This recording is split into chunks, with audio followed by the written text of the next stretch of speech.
اعوذ باللہ من الشیطان الرجیم بسم اللہ الرحمن الرحیم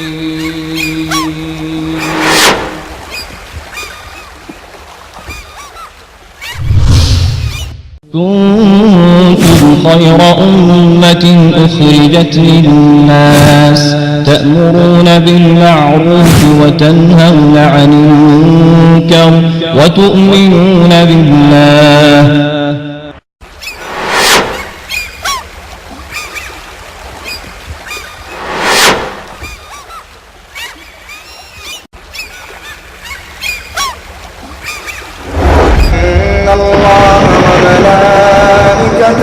يصلون على النبي يا أيها الذين آمنوا صلوا عليه وسلموا تسليما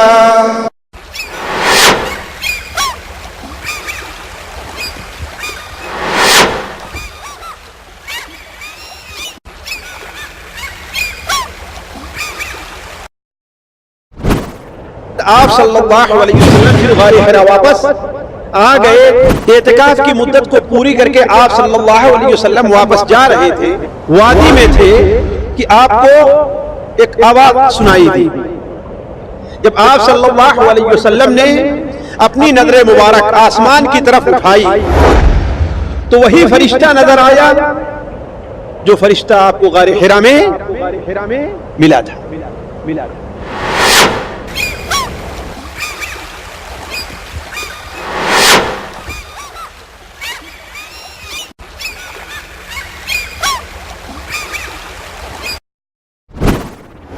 میری گھبراہٹ کا عالم یہ تھا کہ جب فرشتہ جیسے غائب ہوتا ہے میں گھر پر آیا تو سخت پریشانی کا عالم تھا. پسینے چھوٹ رہے تھے. میں نے کہا کہ زملونی زملونی دثرونی دثرونی, مجھے چادر اڑھاؤ مجھے چادر اڑھاؤ مجھے چادر اڑھاؤ. آپ صلی اللہ علیہ وسلم چادر اوڑھ کر کے لیٹے ہی تھے کہ اللہ تبارک و تعالیٰ کی طرف سے وحی آتی ہے, یا ایھا المدثر قم فانذر. بسم اللہ الرحمن الرحیم یا ایھا المدثر قم فانذر وَرَبَّكَ فَكَبِّرْ وَثِيَابَكَ فَطَهِّرْ وَالرُّجْزَ فَاهْجُرْ وَلَا تَمْنُن تَسْتَكْثِرْ وَلِرَبِّكَ فَاصْبِرْ.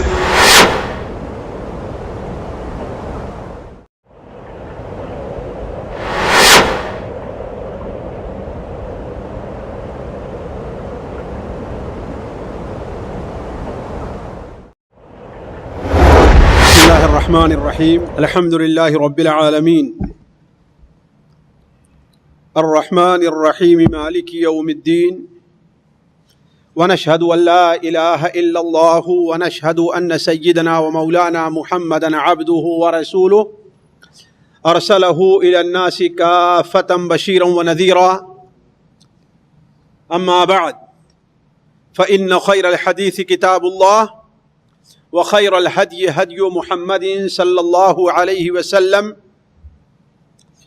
وشر الأمور محدثاتها وكل محدثة بدعة وكل بدعة ضلالة وكل ضلالة في النار. أعوذ بالله السميع العليم من الشيطان الرجيم. بسم الله الرحمن الرحيم. يا أيها المدثر قم فأنذر وَرَبَّكَ فَكَبِّرْ وَثِيَابَكَ فَطَهِّرْ وَالرُّجْزَ فَاهْجُرْ وَلَا تَمْنُن تَسْتَكْثِرْ وَلِرَبِّكَ فَاصْبِرْ. سبحانك لا علم لنا إلا ما علمتنا إنك أنت العليم الحكيم. رب اشرح لي صدري ويسر لي أمري واحلل عقدة من لساني يفقه قولي وَاحْلُلْ عُقْدَةً مِّن لِّسَانِي يَفْقَهُوا قَوْلِي. عزیز ساتھیو، پچھلے درس میں نبی کریم صلی اللہ علیہ وسلم کی حیات مبارکہ کا وہ دور آپ کے سامنے رکھا گیا تھا جو نبوت کے بعد اور نبوت سے پہلے کا گویا اسے سنگم کہہ لیجئے، عالم برزخ کہہ لیجئے. بات یہاں تک ہماری اور آپ کی پہنچی تھی کہ نبی کریم صلی اللہ علیہ وسلم جب پہلی بار آپ کے اوپر وحی کا نزول ہوا، آپ نے اپنا ماجرا حضرت خدیجہ سے جا کر کے بتایا. حضرت خدیجہ آپ کو حضرت ورقہ ابن نوفل رضی اللہ تعالیٰ عنہ کے پاس لے کر کے گئیں. انہوں نے آپ کو تسلی دیا. اس کے بعد آپ صلی اللہ علیہ وسلم پھر غار حرا واپس آ گئے تاکہ اعتکاف کی مدت کو پوری کریں. اعتکاف کی مدت کو پوری کر کے آپ صلی اللہ علیہ وسلم واپس جا رہے تھے. وادی میں تھے کہ آپ کو ایک آواز سنائی دی. آپ صلی اللہ علیہ وسلم نے اپنے سامنے دیکھا، کوئی نہیں دکھائی دے رہا ہے. دائیں دیکھا، کوئی نہیں دکھائی دے رہا ہے. بائیں دیکھا، کوئی نہیں دکھائی دے رہا ہے. جب آپ صلی اللہ علیہ وسلم نے اپنی نظر مبارک آسمان کی طرف اٹھائی تو وہی فرشتہ نظر آیا جو فرشتہ آپ کو غار حرا میں ملا تھا. چونکہ اس وقت آپ صلی اللہ علیہ وسلم کو خاصی گھبراہٹ، تکلیف، الجھن اور پریشانی یا خطرہ محسوس ہوا تھا، اس لیے اس بار بھی آپ نے جب فرشتے کو دیکھا تو آپ گھبرا گئے. حتیٰ کہ آپ صلی اللہ علیہ وسلم بیان فرماتے ہیں کہ میں زمین سے چمٹ گیا، بیٹھ گیا، اور فرشتے نے مجھے یا رسول اللہ کہہ کر کے پکارا. لیکن میری گھبراہٹ کا عالم یہ تھا کہ جب فرشتہ جیسے غائب ہوتا ہے میں گھر پر آیا تو سخت پریشانی کا عالم تھا، پسینے چھوٹ رہے تھے. میں نے کہا کہ زملونی زملونی دثرونی دثرونی، مجھے چادر اڑھاؤ، مجھے چادر اڑھاؤ، مجھے چادر اڑھاؤ. آپ صلی اللہ علیہ وسلم چادر اوڑھ کر کے لیٹے ہی تھے کہ اللہ تبارک و تعالیٰ کی طرف سے وحی آتی ہے، یا ایھا المدثر قم فانذر. اے چادر کے اوڑھنے والے، اب چادر اوڑھ کر کے لیٹنے کا وقت ختم ہو گیا. اب سونے کی زندگی کو تج دیجئے. اب آپ کھڑے ہو جائیے اور اتنے دن سے اللہ تبارک و تعالیٰ آپ کو جس کام کے لیے تیار ہو رہا کر رہا ہے اس کام کے انجام دینے کے لیے آپ میدان میں آ جائیے. قم فانذر، کھڑے ہوں اور لوگوں کو متنبہ کریں، ڈرائیں، لوگوں کو سمجھائیں. وَرَبَّكَ فَكَبِّرْ، اور سب سے اہم کام آپ کا جو یہ ہونا چاہیے کہ دنیا میں جتنے لوگ بڑے بنے ہوئے ہیں، جتنے لوگوں کی بڑائی کے گن گائے جا رہے ہیں، وہ سارے کے سارے جھوٹے ہیں بڑائی میں. بڑا صرف کون ہے؟ وہ آپ کا رب ہے. ساتھیو اگر غور کریں تو یہ جملہ اتنا عظیم ہے کہ اس کو اتنی اہمیت حاصل ہے کہ آپ کی نماز کی ابتدا ہی یہیں سے ہوتی ہے. کس چیز سے؟ وَرَبَّكَ فَكَبِّرْ سے، یعنی اللہ ہو اکبر. یہیں سے آپ کی نماز کی.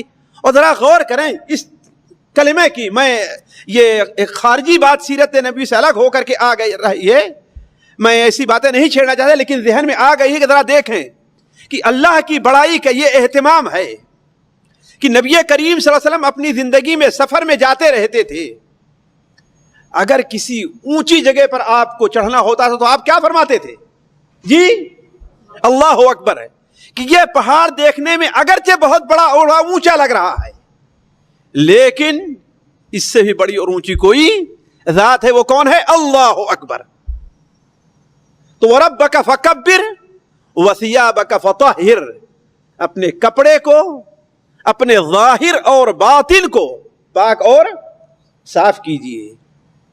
وَالرُّجْزَ فَهْجُرْ، جتنے باطل معبود ہیں، خواہ بادشاہ کی شکل میں ہوں، پیروں اور فقیروں کی شکل میں ہوں، درویشوں اور راہبوں کی شکل میں ہوں، عالموں مفتیوں کی شکل میں ہوں، کسی بھی شکل میں ہیں، فہجر، ان کو آپ تج دیجیے، چھوڑ دیجیے۔ ولا تمنن تستکثر، اور آپ کی زندگی کا مقصد دنیا حاصل کرنا نہیں ہے، دنیا کمانا نہیں ہے کہ آپ کو کوئی کچھ یا آپ کسی کو کچھ دیں تو اس سے زیادہ لینے کی امید رکھیں، آپ لوگوں کو دعوت دیں تو آپ لوگوں سے اچھے کی بھلائی کی ہر جگہ امید رکھیں نہیں۔ یہ سارا کام آپ کس کے لیے کیجئے؟ اللہ تبارک و تعالیٰ کے لیے، اللہ رب العزت کو راضی کرنے کے لیے۔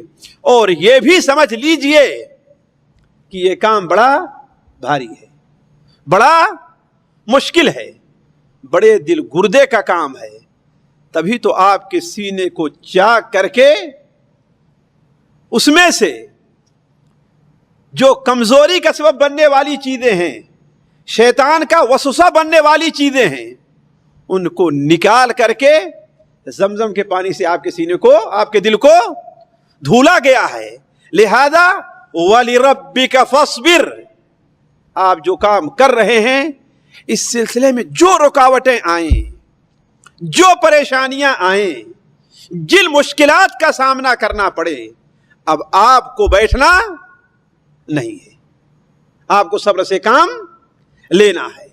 اسی لیے علماء کہتے ہیں، حافظ ابن کثیر رحمہ اللہ نے لکھا ہے، ہم نے شاید اس کا ترجمہ بھی نوٹ کر لیا ہے، امام ابن کثیر لکھتے ہیں، پھر تو رسول اللہ صلی اللہ علیہ وسلم رسالت کی ذمہ داری کا بوجھ لے کر کے بڑی مستعدی کے ساتھ کھڑے ہو گئے اس آیت کے نازل ہونے کے بعد، اور کمر کس کر تیار ہو گئے۔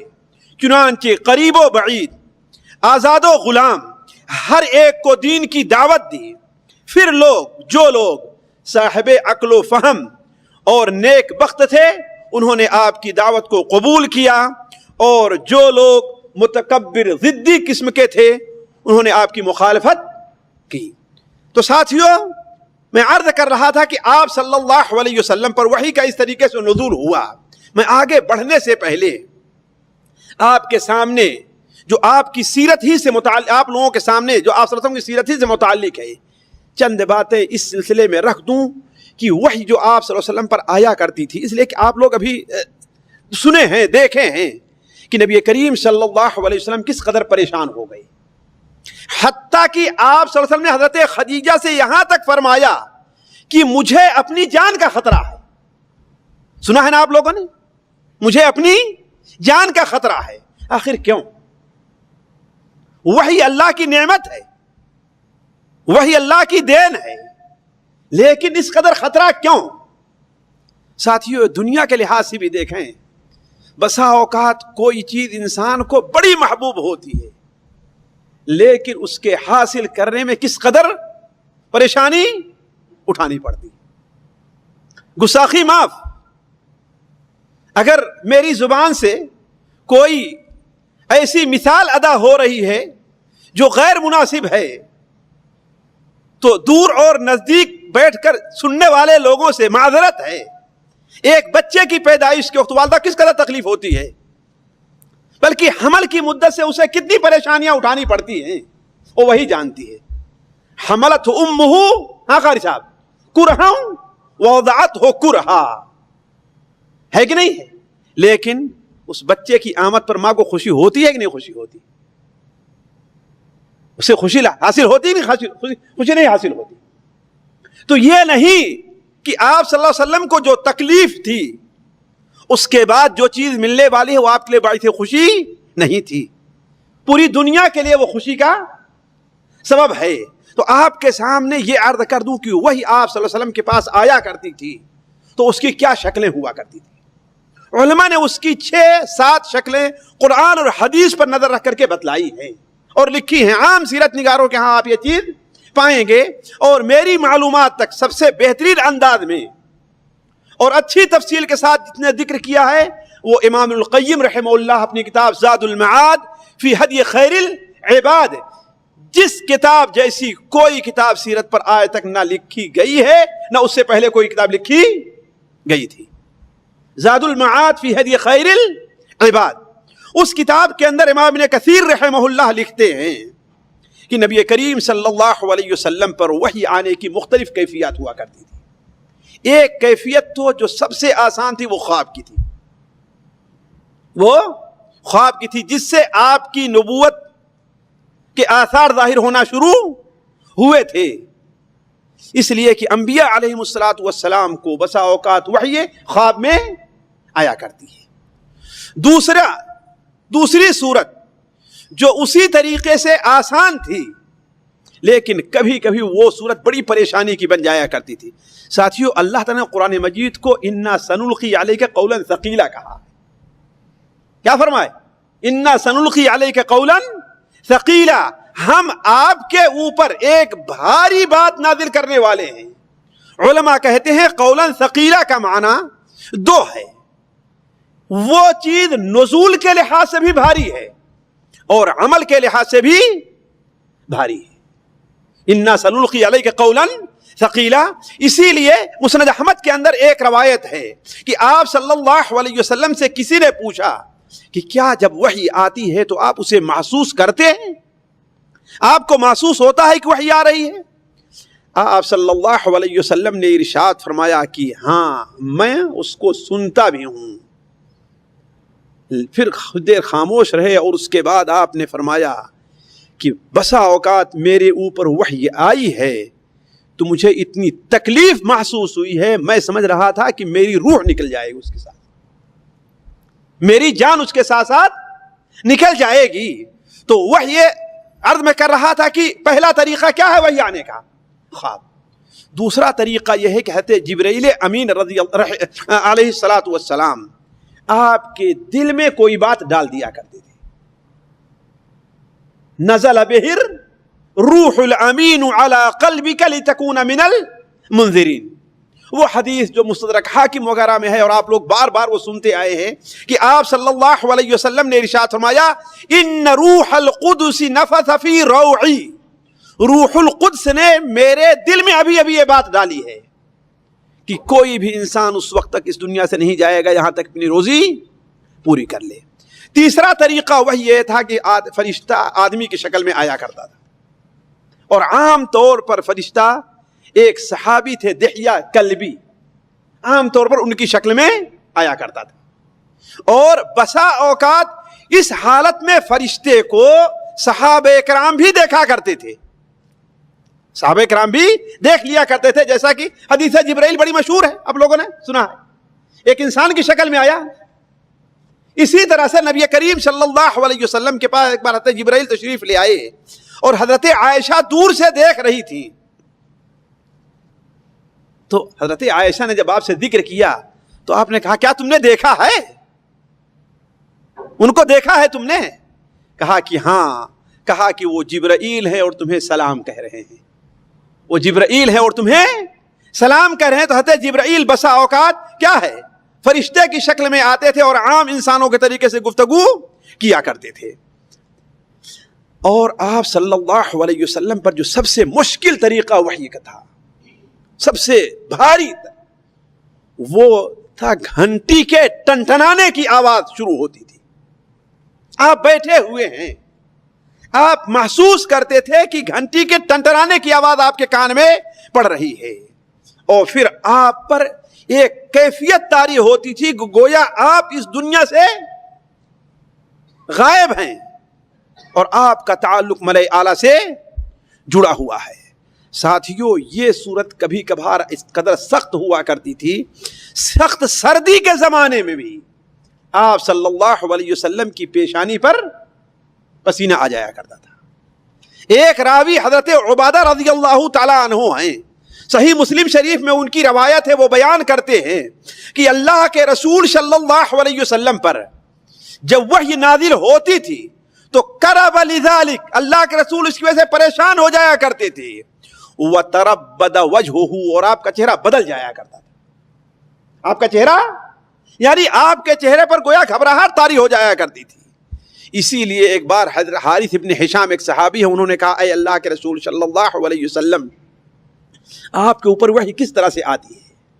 تو آپ نے فرمایا یاتینی مثل صلصلۃ الجرس وہو اشد علی، اور یہ میرے اوپر گھنٹی کے ٹنٹرانے کی صورت ہوا کرتی تھی اور وہ میرے اوپر بڑی سخت ہوتی تھی۔ ساتھیوں بسا اوقات یہ اس قدر بھاری پن وزن آپ کا ہو جایا کرتا تھا کہ جس اونٹنی پر آپ سوار رہا کرتے تھے وہ اونٹنی بھی آپ صلی اللہ علیہ وسلم کا بوجھ نہیں اٹھا پاتی تھی، وہ اونٹنی بھی آپ کا بوجھ نہیں اٹھا پاتی تھی۔ چنانچہ ایک بار ایسا ہوا تو آپ صلی اللہ علیہ وسلم اونٹنی سے نیچے اتر آئے، اس لیے کہ قریب تھا کہ اونٹنی گر جائے۔ بلکہ ایک صحابی ہیں زید ابن ثابت، وہ کاتب وحی تھے، کہا کہ ایک بار آپ صلی اللہ علیہ وسلم کے اوپر وحی نازل ہوئی اور آپ کا سر میرے پاؤں میری ران پر تھا، مجھے ایسا محسوس ہوا کہ میرے ران چورے ٹکڑے ٹکڑے ہو جائے گی، اتنا بھاری پن ہوتا تھا اس کے اندر۔ تو وحی کا یہ جو طریقہ تھا آپ صلی اللہ علیہ وسلم پر سب سے سخت ہوا کرتا تھا۔ اور آپ لوگوں نے حضرت عائشہ رضی اللہ تعالی عنہا پر تہمت لگانے کا واقعہ سنا ہوگا کہ جب آپ صلی اللہ علیہ وسلم حضرت عائشہ کے پاس بیٹھے ہوئے تھے رضی اللہ تعالی عنہ، ابو بکر صدیق بھی تھے، حضرت عائشہ کے والدہ بھی تھی، آپ صلی اللہ علیہ وسلم کچھ باتیں کر رہے تھے، حضرت عائشہ پر بڑی ناراض ہوئی اس وقت کہ چونکہ آپ صلی اللہ علیہ وسلم نے کہا کہ اے عائشہ اگر تم سے غلطی ہو گئی تو ہر انسان سے غلطی ہوتی ہے، تم توبہ کرو، اور اگر نہیں تو ایسا۔ حضرت عائشہ بیان فرماتی ہے مجھے بڑا غصہ یہ لگا کہ اللہ کے رسول بھی میرے بارے میں شبہ کر رہے ہیں۔ کہا ابھی آپ اسی مجلس میں تھے کہ آپ صلی اللہ علیہ وسلم پر وحی کی کیفیت طاری ہو گئی، یہاں تک کہ ہم نے آپ کے اوپر ایک کپڑا ڈال دیا حضرت ابو بکر صدیق نے، اور کہا جب آپ صلی اللہ علیہ وسلم سے وحی ختم ہوئی ہے تو آپ صلی اللہ علیہ وسلم اپنے چہرے کو اٹھائے تو کیا میں دیکھ رہی تھی کہ آپ کی پیشانی کے اوپر پسینے دکھائی دے رہے۔ تو یہ جو کیفیت وحی کو ہوتی تھی، اسی لیے آپ صلی اللہ علیہ وسلم نے بیان فرمایا کہ ہاں مجھے اپنی جان کا خطرہ، مجھے اپنی جان کا خطرہ ہے۔ اور بسا اوقات آپ صلی اللہ علیہ وسلم پر وحی جو ہوئی ہے وہ یہ کیفیت تھی کہ آپ نے حضرت جبرائیل کو ان کی اصلی شکل میں دیکھا ہے، اور ایسا صرف 2 بار ہوا ہے کہ 600 پر تھے ان کے، اور ہر پر سے موتیاں جھڑ رہی تھی، اور آپ کو افق فضا میں دکھائی دیے ہیں۔ تو حضرت جبرائیل کا کتنا وسعت تھی، کتنے بڑے تھے وہ، کہ ان کی وجہ سے پوری فضا آپ کو بھری ہوئی نظر آئی ہے۔ ایسا آپ صلی اللہ علیہ وسلم نے 2 بار آپ کے ساتھ ہوا ہے، ایک بار آپ زمین پر تھے اور ایک بار جب آپ معراج پر تشریف لے گئے، جیسا کہ اس کا ذکر آئے گا۔ اور آخری بات کہہ کے اس سلسلے میں یہ سلسلہ ختم کرتا ہوں کہ آپ صلی اللہ علیہ وسلم پر بسا اوقات وحی آئی ہے تو اللہ تبارک و تعالیٰ سے آپ ہم کلام ہوئے، اللہ تعالیٰ سے ہم کلام ہوئے۔ اللہ تبارک و تعالیٰ اگر دیکھا جائے تو 3 نبیوں کے بارے میں آتا ہے کہ اللہ تبارک و تعالیٰ ان سے ہم کلام ہوا ہے۔ میں ابھی نہیں بتاؤں گا، آخری درس میں آپ لوگ سوچئے کہ وہ 3 نبی کون کون سے ہیں۔ وہ 3 نبی اور ہو سکتے ہیں، لیکن نصوص میں جن کے بارے میں بالکل صراحت کے ساتھ واضح اور ظاہر ہے یا اللہ کے رسول صلی اللہ علیہ وسلم صراحت کی ہے، وہ 3 نبی ہیں۔ وہ آپ لوگ سوچیں، دیکھیں کہ درس کے آخر میں کون اسے بتا پاتا ہے۔ تو عرض کرنے کا مقصد یہ ہے کہ نبی کریم صلی اللہ علیہ وسلم پر وحی کی یہ کیفیت ہوا کرتی تھی. تو آپ صلی اللہ علیہ وسلم پر ساتھیوں جب سورہ المدثر نازل ہوئی اور آپ صلی اللہ علیہ وسلم کو دین کی تبلیغ کا حکم دے دیا گیا تو نبی کریم صلی اللہ علیہ وسلم دین کی تبلیغ کے لیے تیار ہو گئے.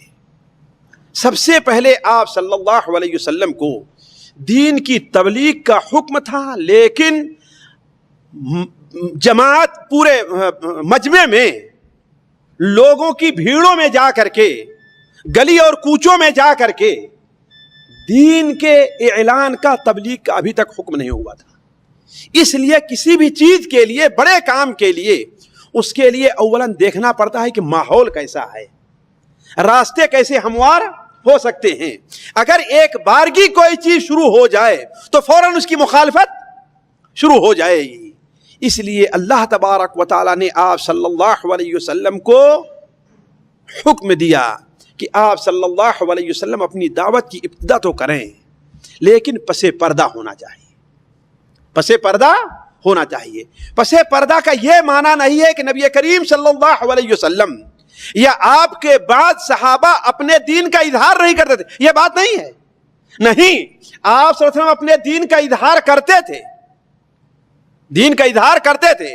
اور حضرت ابو بکر رضی اللہ تعالی عنہ، حضرت سعد بن ابی وقاص اور دوسرے بڑا صحابہ دین کا اظہار کرتے تھے، لیکن کسی کو دعوت دینے کے لیے یہ دیکھتے تھے کہ آیا اس کو دعوت دی جائے تو یہ میری دعوت قبول کرے گا بھی کہ قبول نہیں کرے گا. اس لیے ایسا انتخاب کیا جاتا تھا کہ کس کو دعوت دی جائے، کون ہے مناسب آدمی جو میری باتوں کو مان لے گا. ہر آدمی سمجھتا ہے، لوگوں کے ساتھ رہتا ہے تو یہ سمجھتا ہے کہ ہاں بھائی اس سے کہیں گے تو میری باتیں میرے اوپر، اس کے اوپر میرا اعتماد ہے. تو آپ صلی اللہ علیہ وسلم کو بھی یہی رہا. یہ مدت ساتھیوں اللہ بہتر جانتا ہے، لیکن روایات سے پتہ چلتا ہے کہ 3 سال یا 4 سال رہا ہے. کتنا؟ 3 سال یا 4 سال رہا ہے. کوئی صحیح روایت، حالانکہ تعجب ہے کہ ہر سیرت نگار یہ لکھتے آ رہا ہے کہ 3 سال، اور بعض لوگوں نے اس کے اوپر بعض احکام کی بنیاد بھی رکھ لی ہے، جبکہ کسی بھی صحیح روایت سے اس کا پتہ نہیں چلتا. یہ تو معلوم ہے کہ پس پردہ اور خفیہ طور پر دعوت کا مرحلہ رہا ہے، لیکن سال رہا ہے، 2 سال، 3 سال، 4 سال، اللہ بہتر جانتا ہے. لیکن بعض سیرت نگاروں نے 3 سال بتایا ہے اور بعض سیرت نگاروں نے 4 سال بتایا ہے. اس مدت میں جو لوگ مسلمان ہوئے ہیں ان کی تعداد 60 یا اس سے کچھ کم زیادہ ہے. اس مدت میں کتنے؟ 3 سال رہی ہو یا 4 سال، کتنے لوگ مسلمان ہوئے ہیں؟ 60 یا اس سے کچھ کم زیادہ ہے. امام ذہبی رحمہ اللہ نے اپنی کتاب سیر اعلام النبلاء میں 52 یا 51 لوگوں کے نام درج کیے ہیں جو اس مدت میں اسلام قبول کیے. اب اس سلسلے میں تھوڑی سی تفسیر آپ یہ رکھیے کہ آپ صلی اللہ علیہ وسلم نے کہ اہل خانہ ایمان لے آئے، اور ظاہر بات ہے ان کو کوئی بڑی دعوت دینے کی ضرورت نہیں تھی، دعوت دینے کی بڑی ضرورت نہیں تھی. آپ کی بیوی حضرت خدیجہ رضی اللہ تعالی عنہا تھی، انہوں نے تو پہلے ہی آپ سے کہہ دیا کہ آپ پریشان نہ ہوئیے، اللہ تعالیٰ آپ کو کبھی بھی رسوا نہیں کرے گا. آپ کی بیٹیاں جو اس وقت اس لائق تھیں، جیسے حضرت زینب ہے، حضرت رقیہ ہیں، ام کلثوم ہیں، اسے حضرت فاطمہ بھی بڑی چھوٹی رہی ہوں گی رضی اللہ تعالی عنہن اجمعین، بھی چھوٹی رہی ہوں گی. اور آپ کے زیر سایہ رہنے والے حضرت زید ابن حارثہ اور حضرت علی ابن ابی طالب تھے. البتہ جس شخص کے بارے میں صراحت ہے، اور علماء اہل سنت و جماعت میں سے بہت لوگوں نے صراحت کیا ہے کہ سب سے پہلے آپ صلی اللہ علیہ وسلم کے اوپر ایمان لانے والے حضرت ابوبکر صدیق رضی اللہ تعالی عنہ ہیں. اس لیے کہ آپ کا تعلق حضرت ابوبکر صدیق رضی اللہ تعالیٰ عنہ سے بڑا گہرا تھا. اور آپ جانتے ہیں کہ بسا اوقات انسان اپنے کسی خاص قریبی دوست سے بعض اہم باتیں وہ ظاہر کرتا ہے جو اپنے دوستوں سے بھی، خاص طور پر وہ بات جو عام لوگوں کے تعلق سے رہتی ہے. جو بات کیا عام لوگوں کے تعلق سے رہا کرتی ہے، اپنی ذاتی پرسنل بات کا معاملہ نہیں ہے. پرسنل بات جتنا اپنے بیوی سے آدمی ذکر کرتا کسی اور سے ذکر نہیں کرتا، لیکن باہری معاملات کا جو تعلق رہتا ہے بسا اوقات اپنے دوست اور ساتھی سے وہ باتیں ذکر کرتا ہے جو اوروں سے نہیں ذکر کرتا. اور بعض حدیثوں سے پتہ چلتا بھی ہے کہ نبی کریم صلی اللہ علیہ وسلم نے، بلکہ ایک دو نہیں کئی حدیثوں سے، کہ آپ صلی اللہ علیہ وسلم نے حضرت ابوبکر صدیق، آپ پر ایمان لانے والے سے پہلے حضرت ابوبکر صدیق رضی اللہ تعالیٰ عنہ، جیسے صحیح بخاری شریف وغیرہ میں ایک بار حضرت ابوبکر صدیق کا حضرت عمر فاروق رضی اللہ تعالیٰ عنہ سے کچھ معاملہ، کچھ اختلاف ہو گیا، تو حضرت ابوبکر صدیق تشریف آپ صلی اللہ علیہ وسلم کے پاس آئے اور معذرت کے لیے آپ صلی اللہ علیہ وسلم حضرت عمر سے ناراض ہوئے، اور آپ نے کہا کہ میں جو پیغام لے کر کے آیا، ابو بکر نے کہا کہ آپ نے تم سب لوگ جو کہا تم جھوٹ بول رہے ہو، تم غلط کہہ رہے ہو، لیکن ابو بکر ہیں کہ انہوں نے کوئی جھجک محسوس نہیں کی، اور جیسے ہی میری زبان سے نکل رہا ہے تو میری زبان سے لپک لیا اور کہا کہ آپ سچے نبی ہیں. تو آپ صلی اللہ علیہ وسلم سے پہلے ایمان لانے والے تو ابوبکر صدیق ہیں. یا یہ ترتیب جو علماء نے رکھی ہے بڑی بہترین ہے کہ عورتوں میں سب سے پہلے آپ پر ایمان کون لے آئی ہیں؟ حضرت خدیجہ ہیں. مردوں میں حضرت ابوبکر صدیق رضی اللہ تعالیٰ عنہ ہیں. بچوں میں جی حضرت علی رضی اللہ تعالیٰ عنہ، اور غلاموں میں حضرت زید ابن حارثہ. لیکن اگر ایک بات پر غور کریں، ان میں سے دو کی ذات کو اللہ کے رسول صلی اللہ علیہ وسلم کی نبوی زندگی میں جو فائدہ ہوا ہے کسی اور سے نہیں ہوا ہے. ایک تو حضرت خدیجہ رضی اللہ تعالی عنہا ہے. داخلی امور میں آپ صلی اللہ علیہ وسلم کی جو مدد انہوں نے کی ہے دنیا میں اس کی مثال نہیں ملتی ہے. اور خارجی امور میں آپ کی جو مدد ابوبکر صدیق رضی اللہ تعالیٰ عنہ نے کی ہے بلکہ آپ صلی اللہ علیہ وسلم آخر عمر تک آپ کو یہ احساس تھا. آپ بیان فرماتے تھے کہ دنیا میں جتنے لوگوں نے میرے ساتھ کچھ کیا ہے اس کا بدلہ ہم نے چکا دیا ہے دنیا میں، لیکن ابوبکر صدیق رضی اللہ تعالیٰ عنہ کا بدلہ میں نہیں چکا سکا. ان کا بدلہ اللہ تبارک و تعالیٰ ہی دینے والا ہے.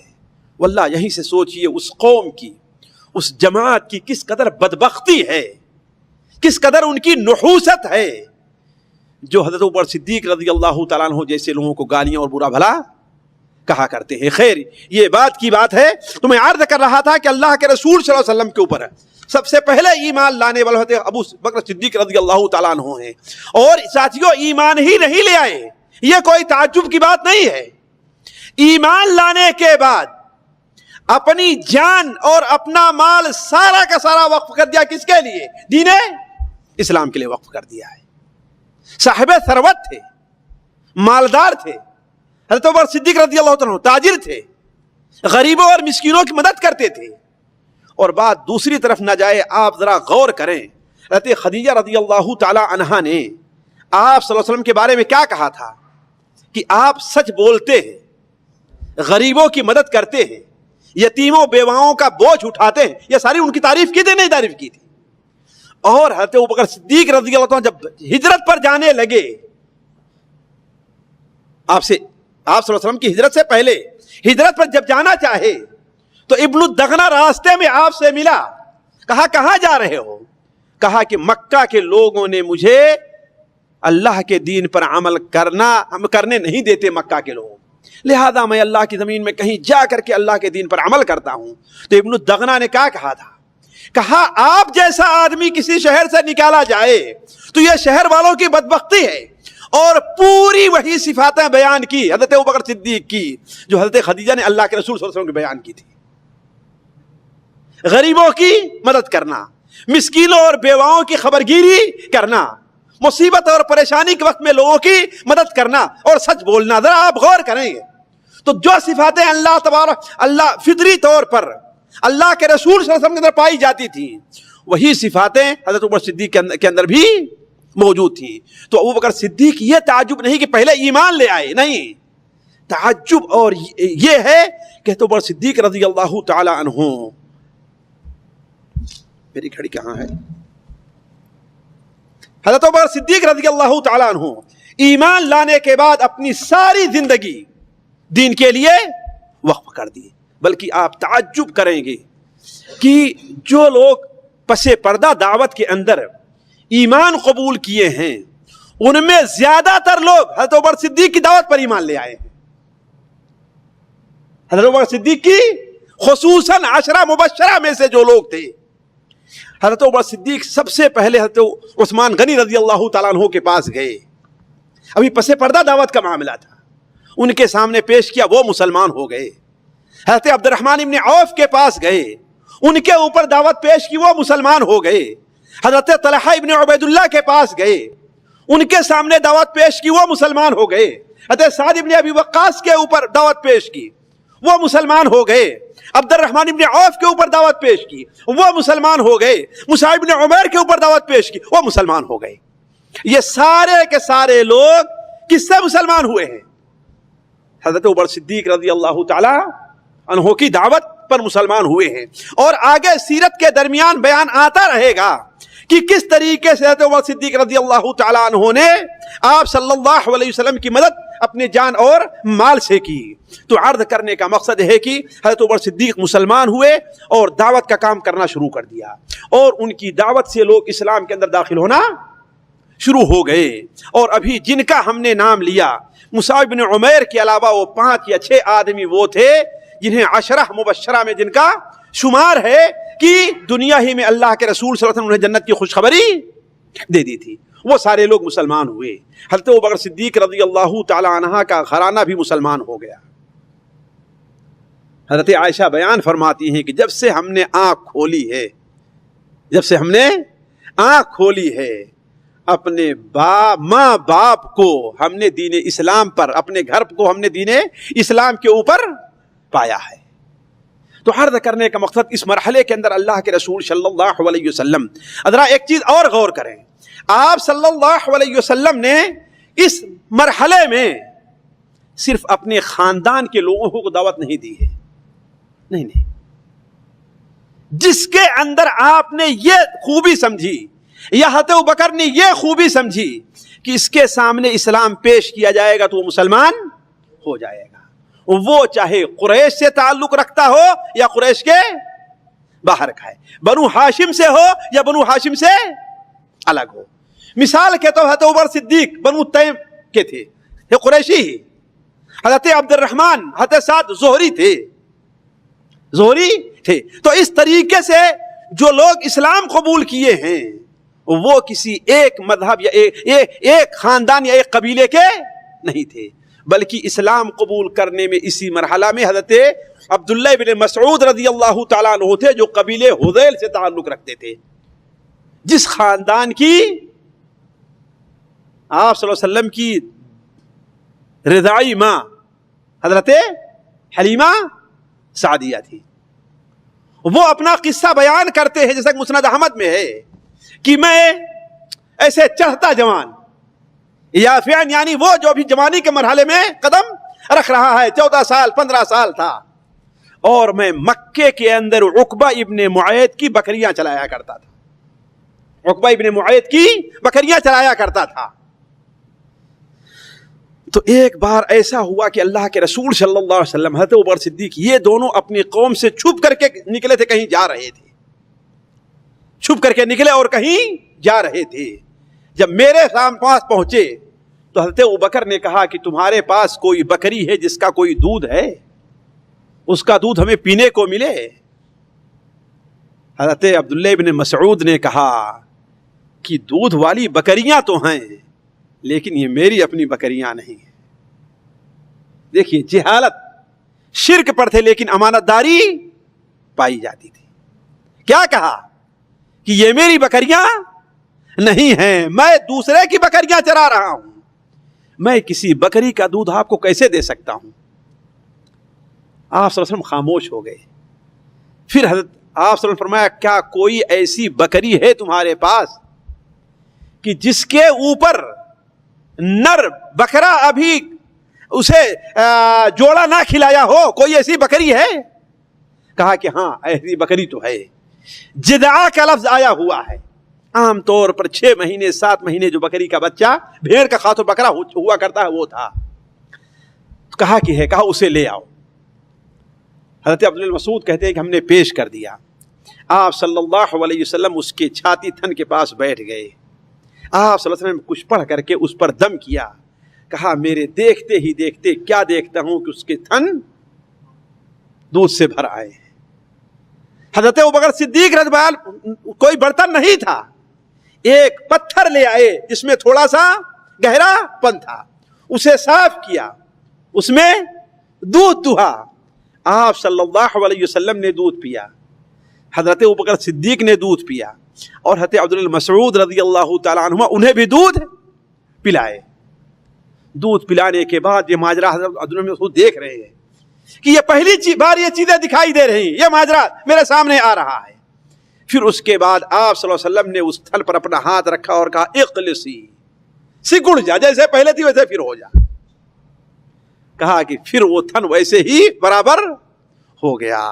اس کے بعد ہم نے کہا کہ یہ بتائیے کہ جو چیز آپ پڑھ رہے ہیں یہ اچھا کلام، وہ مجھے بھی سکھلا دیجئے.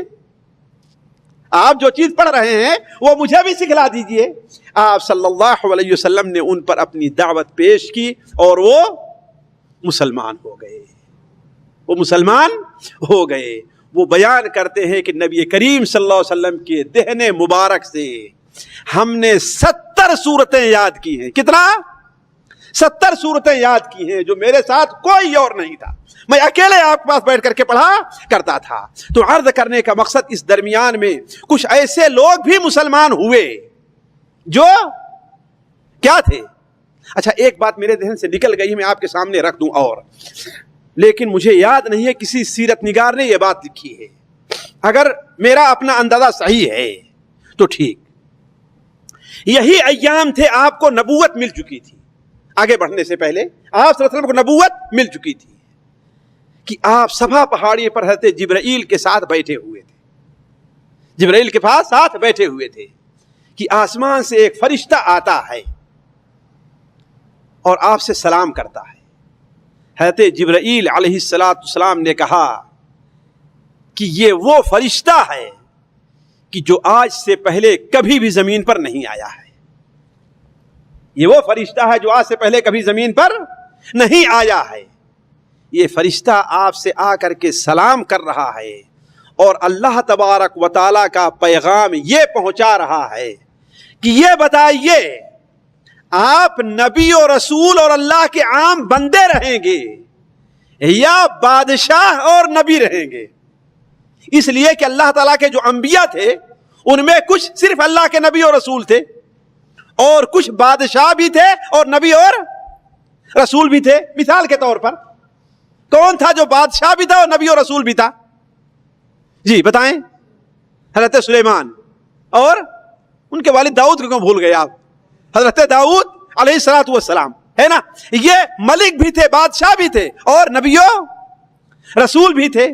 تو آپ صلی اللہ علیہ وسلم سے اس فرشتے نے کہا اللہ تبارک و تعالی یہ پوچھ رہا ہے کہ آپ نبی و رسول ہی رہنا چاہتے ہیں یا کہ بادشاہ اور نبی و رسول بننا چاہتے ہیں.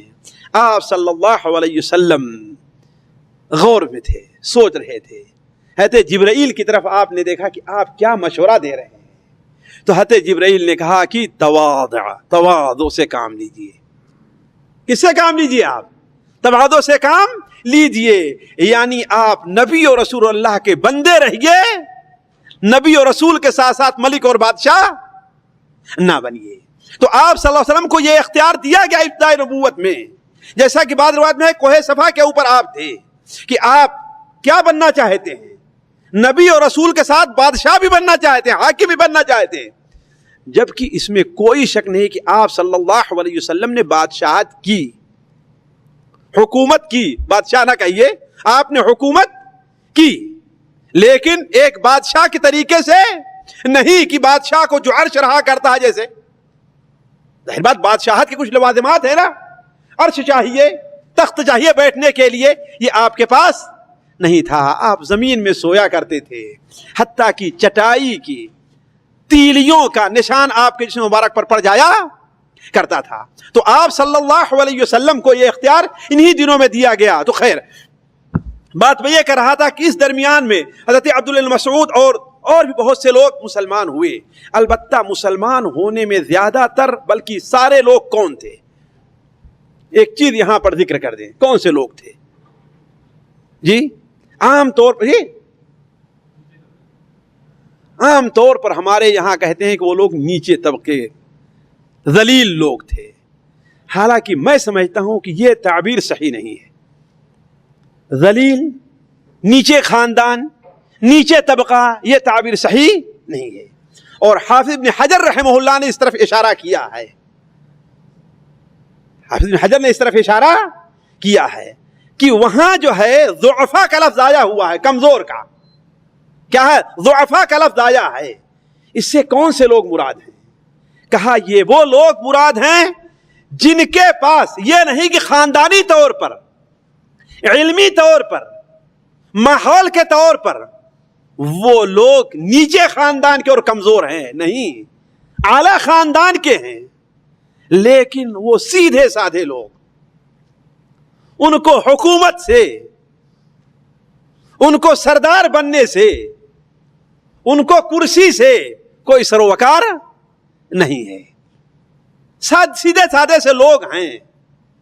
اور آپ دیکھیں گے کہ جو لوگ مسلمان ہوئے ہیں اس میں زیادہ تر قریشی لوگ تھے پس پردہ دعوت میں. کتنے تھے؟ قریشی. بلکہ حافظ ابن حجر نے کہا ہے غلاموں اور مجبوروں اور وہ لوگ جو کسی باہر کے رہنے والے تھے آ کر کے قریش کی حلف کے اندر اور زیر سایہ رہا کرتے تھے، وہ ان 60 میں سے مشکل سے 13 یا 15 تھے بس. کتنے تھے؟ 13 یا اس کے علاوہ باقی کون سے لوگ تھے؟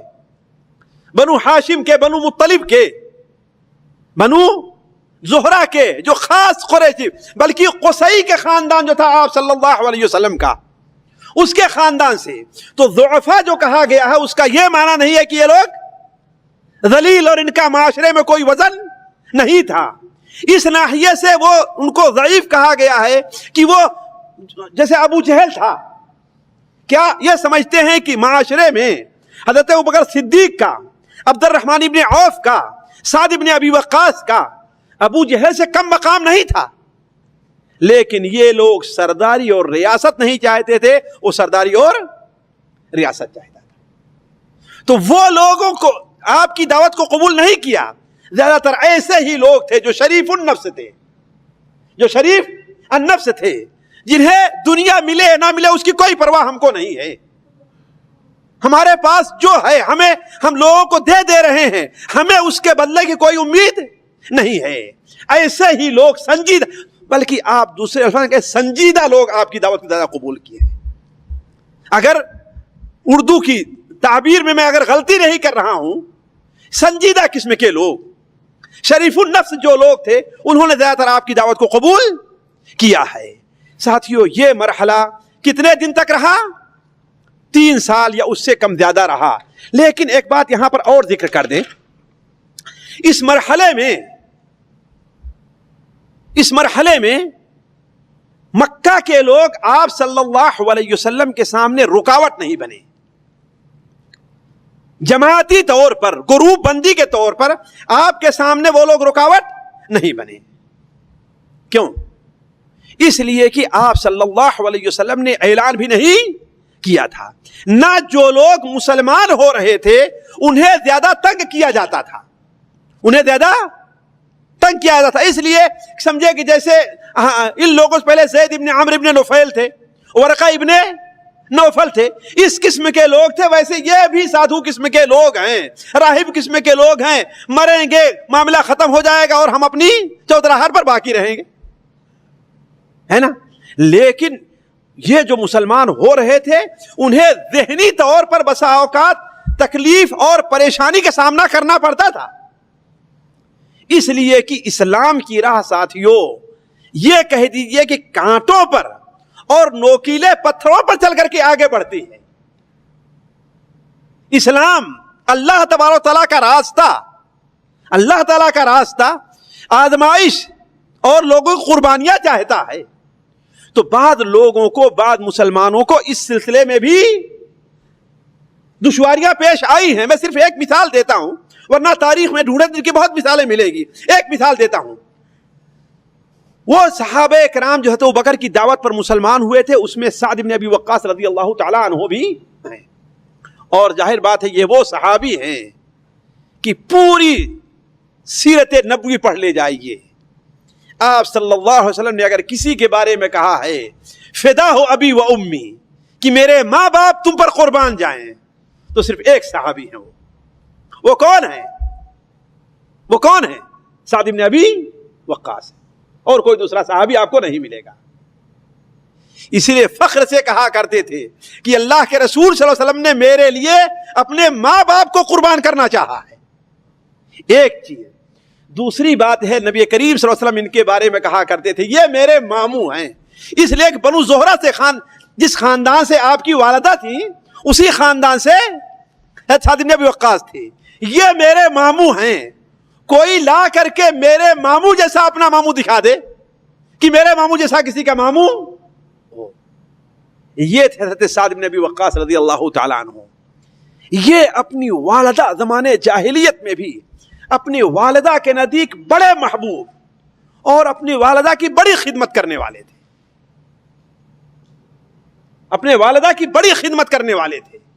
تو جب یہ مسلمان ہوئے اور ان کی والدہ کو معلوم ہوا، صحیح مسلم شریف وغیرہ میں حدیث تفصیل کے ساتھ ہے، میں اختصار کے ساتھ بیان کر رہا ہوں. جب معلوم ہوا تو کہا کہ بیٹا یہ تو کون سا دین لے کر کے آیا ہے، اسے چھوڑ دے، اس میں کوئی خیر نہیں ہے. کہا کہ امی جان یہ دین تو نہیں چھوٹے گا. ذرا دیکھیں، عقل دیکھیں اس بوڑھی ماں کی. کہا کہ اچھا یہ بتاؤ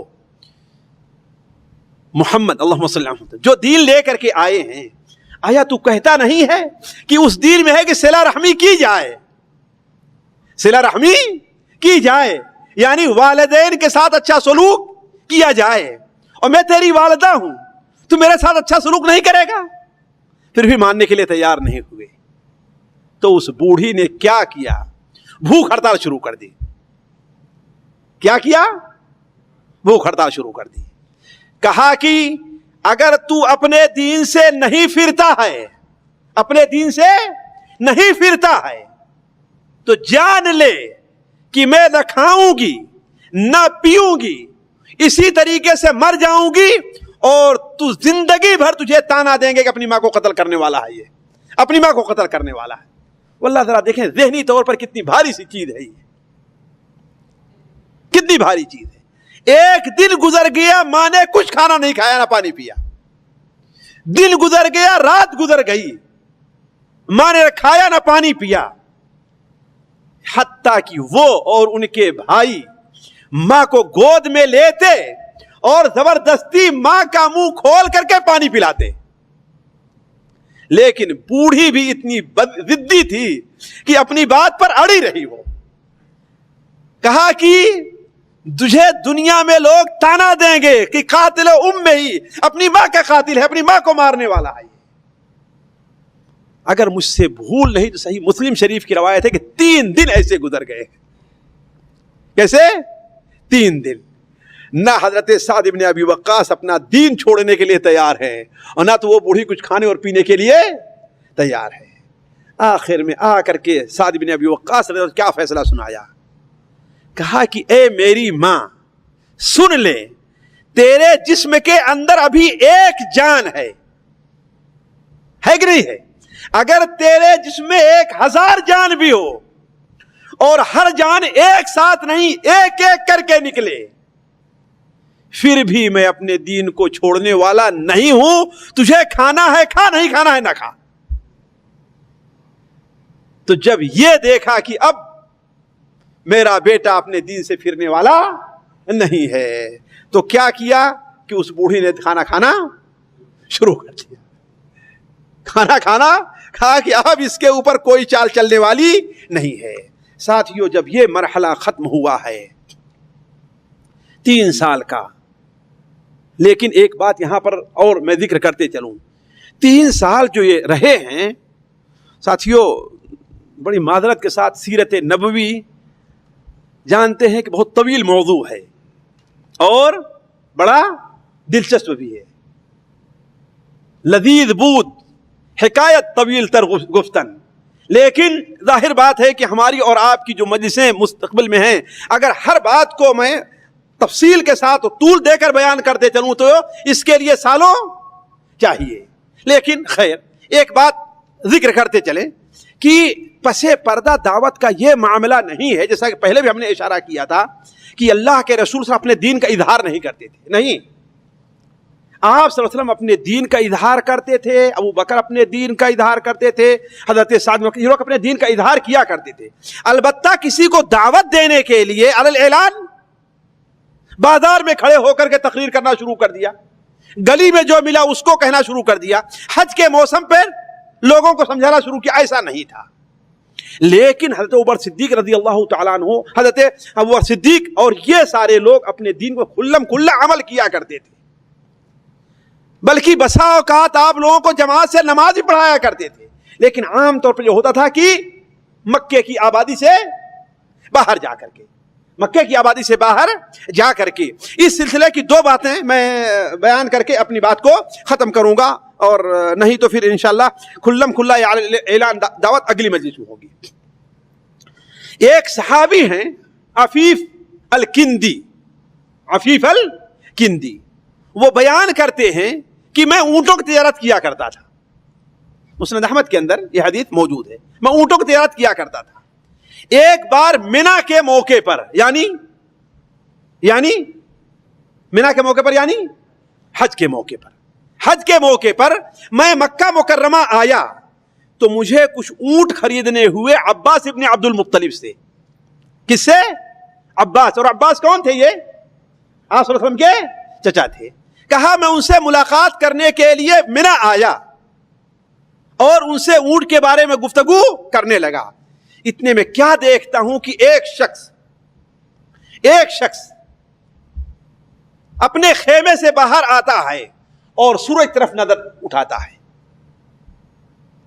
اور پھر اس کے بعد خانے کعبہ کی طرف رخ کر کے نماز پڑھنا شروع کر دیا. اتنے میں ایک عورت نکلتی ہے اسی خیمے سے, وہ ان کے پیچھے کھڑے ہو کر کے نماز پڑھنا شروع کر دیتی. پھر تھوڑی دیر میں دیکھتا ہوں کہ ایک بچہ نکلتا ہے نوجوان قسم کا, اور وہ اس کے بغل میں کھڑے ہو کر کے نماز پڑھنے لگا. تو ہم نے کہا کہ عباس, ابو الفضل, یہ میں مکے میں پہلی بار دیکھ رہا ہوں, اور یہ سمجھیے کہ آپ صلی اللہ علیہ وسلم کو نبوت کس مہینے میں ملی تھی؟ رمضان المبارک میں. تو یہ 2-3 مہینہ بعد کی بات ہو یا اس کے 1 سال 2-3 مہینہ بعد کی بات ہو, اس لیے کہ یہ منا کے جو دن تھے اس کا واقعہ ہے. تو کہا کہ ابو الفضل, یہ تو عجیب مسئلہ میں دیکھ رہا ہوں, آج تک تو ہم نے کبھی ایسا نہیں دیکھا تھا.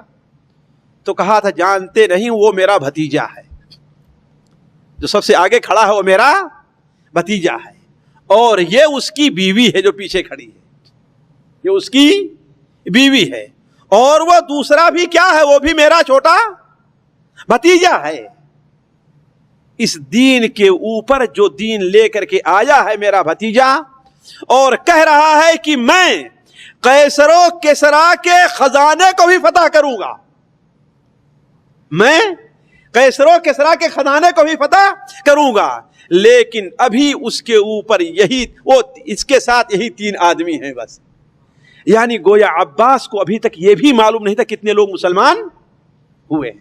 حالانکہ ظاہر بات ابو بکر صدیق اور یہ لوگ مسلمان ہو چکے تھے, وہ لوگ مسلمان ہو چکے تھے. تو آپ صلی اللہ علیہ وسلم اپنی دعوت کو تو پوشیدہ رکھتے تھے, لیکن اپنے عمل کو آپ نے پوشیدہ نہیں رکھا ہے. تو عفیف الکندی بعد مسلمان ہوئے ہیں, وہ ہمیشہ ان کو یہ افسوس رہا کرتا, افسوس کیا کرتے تھے, کاش کہ اگر میں اس دن مسلمان ہو گیا ہوتا تو میں مسلمان ہونے میں 4تھا آدمی رہتا. اگر میں اس دن مسلمان ہو گیا ہوتا تو میرا نمبر کیا رہتا؟ 4تھا رہتا. تو آپ صلی اللہ علیہ وسلم کی یہ مدت گزری. اسی مدت کا ایک عجیب واقعہ اور بھی ہے جو سیرت سے تعلق رکھتا ہے کہ پہلے ہم نے بتایا تھا کہ آپ صلی اللہ علیہ وسلم جب نبوت ملی تو آسمان اور زمین دونوں میں ہلچل مچ گئی تھی. دونوں میں, آسمان سے مراد یعنی فرشتوں میں نہیں بلکہ جو جنات آسمان تک جایا کرتے تھے, دونوں میں ہلچل مچ گئی تھی. یہاں تک کہ اب آپ مانیں گے صحیح حدیث کے اندر ہے کہ طائف کے لوگ اس قدر پریشان ہوئے تھے کہ جو بکری والا تھا اپنے بتوں کے نام پر روزانہ ایک بکری ذبح کرنا شروع کر دیا تھا کہ یہ کوئی مصیبت آ رہی ہمارے اوپر. اس لیے کہ تارے کثرت سے ٹوٹنے لگے کہ جب جن اوپر جایا کرتے تھے باتیں لینے کے لیے تو ہوتا کیا تھا, فرشتے تارے توڑ کر کے, جیسا کہ رجوم للشیاطین قرآن مجید میں آیا ہوا ہے. تو جب کثرت سے تاروں کا ٹوٹنا طائف کے لوگوں نے دیکھا تو سمجھے تھے کوئی بڑی مصیبت آنے والی ہے. لہذا جو بکری والا تھا اپنی روزانہ ایک بکریاں ذبح کرنا شروع کیا مصیبت ٹالنے کے لیے. جیسے ہمارے یہاں ہے کہ نہیں, کوئی مصیبت آتی ہے تو بکری لے جا کر کسی ہوتا ہی نہیں ہوتا ہے. یہ وہی فکرہ تھا. تو جس کا اونٹ تھا وہ روزانہ اونٹ ذبح کرنا شروع کر دیا. لیکن ان میں ایک عقل مند اور سمجھدار آدمی بھی تھا. کہا تم لوگ کیا کر رہے ہو, اس طریقے سے تم لوگوں کے سارے اونٹ ساری بکریاں ختم ہو جائیں گی. لیکن جو تم تاروں کا ٹوٹنا دیکھ رہے ہو, ذرا یہ بتاؤ وہ تارے جو ثابت ہیں جن سے تم لوگ اپنا وقت اور اپنی سمت معلوم کرتے ہو, اس لیے کہ رات سے تاروں سے وقت معلوم کرتے ہی نہیں کرتے ہیں لوگ, اور چلنے کے لیے سمت معلوم کرتے ہیں. یہ جو تارے ہیں وہ تو صحیح سلامت ہے کہ وہ بھی ٹوٹ رہے ہیں. یہ صحیح سلامت ہے کہ وہ بھی ٹوٹ رہے ہیں. کہا نہیں, وہ تو نہیں ٹوٹ رہے ہیں. لوگوں نے غور کیا, دوسرے دن رات کو غور کیا تو دیکھتے وہ تو ٹوٹ نہیں رہے ہیں. کہا تب تو خیر ہے, پھر پریشان نہ ہو, خیر ہے.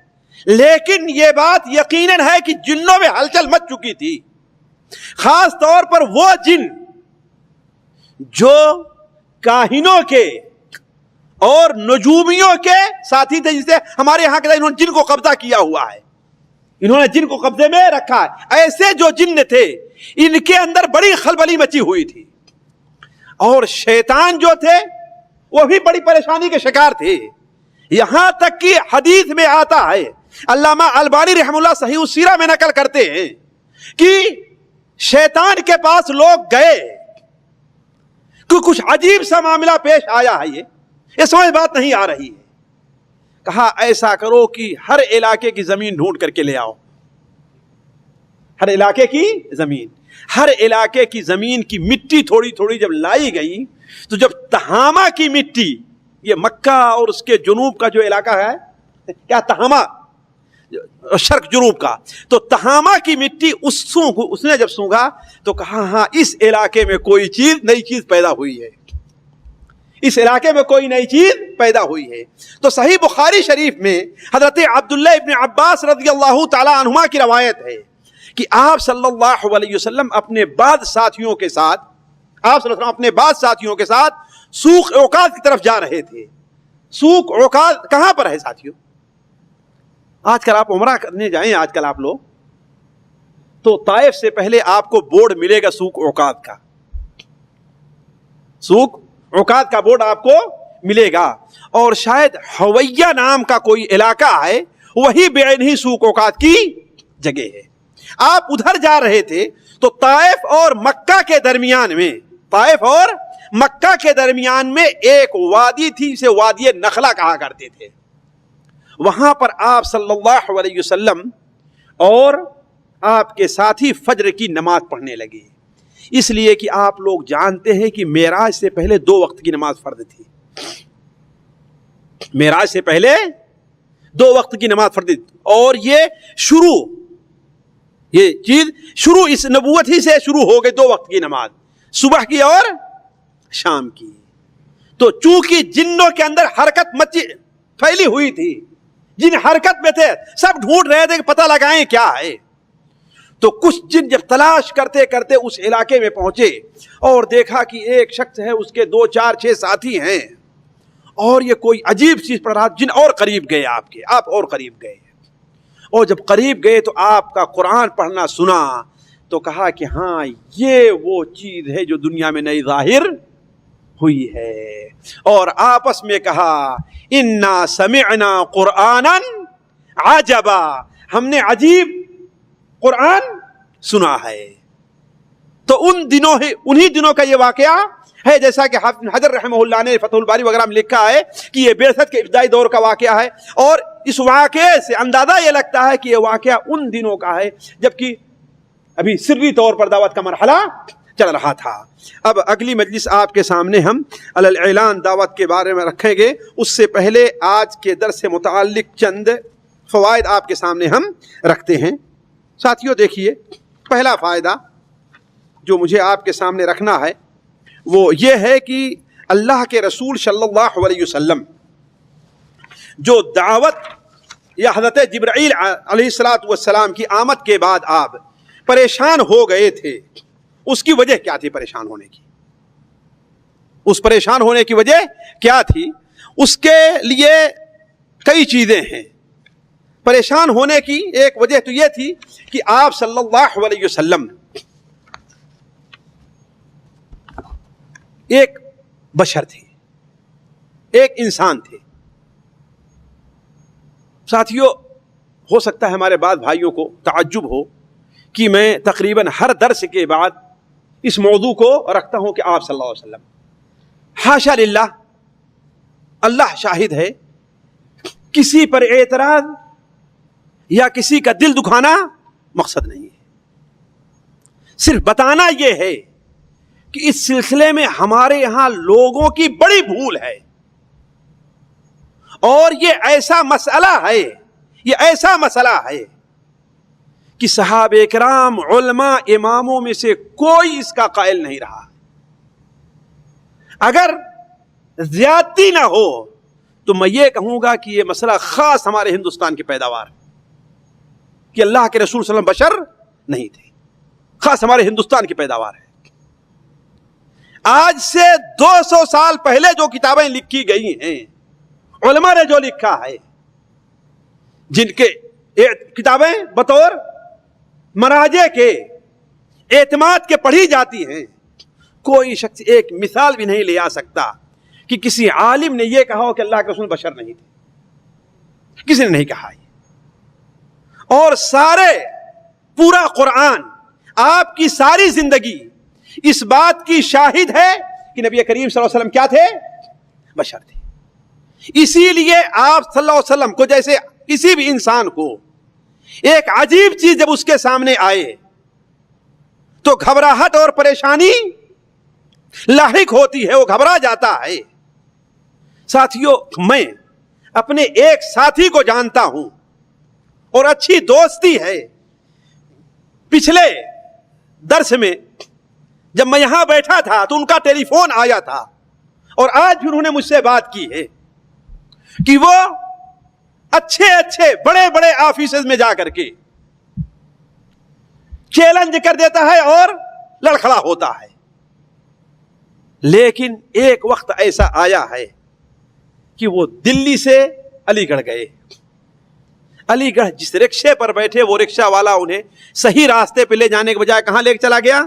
اس راستے پر جہاں مار کر کے لوگوں کو پھینک دیا کرتے۔